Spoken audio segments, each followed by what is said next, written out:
I recently watched a movie on Netflix, Invictus, about Nelson Mandela. And his chief of staff was saying, don't do this. You're wasting your political capital, excuse me, and it's not that important. And the response was, when I'm thinking too much about my job, keeping my job, than leading, then I shouldn't be in office. Oh, I love that. I need to see that movie. I've never actually seen it. It's good. Morgan Freeman. Yeah, I love Morgan Damon. Freeman. Yeah, Matt Damon. Yeah. So Jason Bourne. Yeah. So why don't you talk a little bit about that? So my motivation in doing this is not to start a political career. My motivation in doing this is that I was talking to my friends and neighbors, and they were all saying, look, we're not being represented by the person that's currently in office representing us. Something needs to be done. Somebody needs to step forward. And eventually I took up that torch after having a conversation with my son, where he said he was doing a project for Boy Scouts where he had to decide or answer the question, what's the difference between a citizen and a good citizen? And his answer was really great. He's a smart kid, genetics.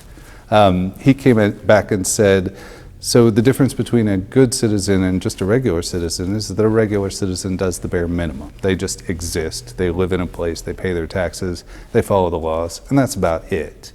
A good citizen actually extends themselves and does a bunch of stuff that they don't actually have to do. And it's stuff that doesn't even benefit them, it just benefits their community. That's what a good citizen is. And that same week that we had that conversation, a bill to fund public education got killed by the Senate during the 85th legislature. And I was like, these two things happening so close together, this means something. I gotta step forward and do something. So that's why I'm doing this. I'm not interested in having a long and storied political career. I just want to get in there, maybe do 2 or 3 sessions, accomplish as much good as I can accomplish, and then I'm out. I get to return to my career and my family and focus on those things.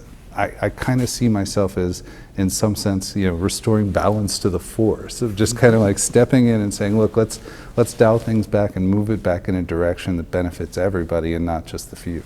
Okay. Why don't you talk about why you're the best candidate?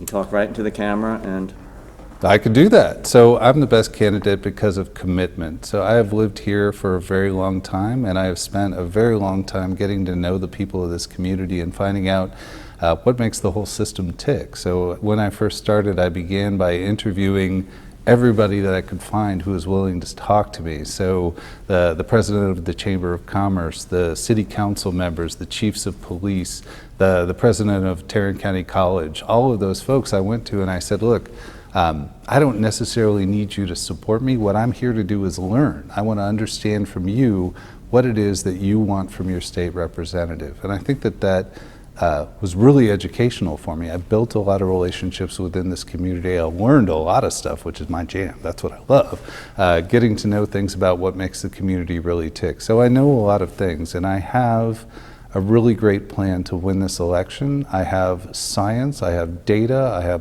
a bunch of tables in Excel that are going to enable me to find the people that are going to push this district over the top. We moved this district 8 percentage points to the left the last time that we ran, and that wasn't by accident. That was from a lot of really hard work by a lot of dedicated people, and those dedicated people are raring to go. So we're going to close the deal this time. Thanks, Steve. All right.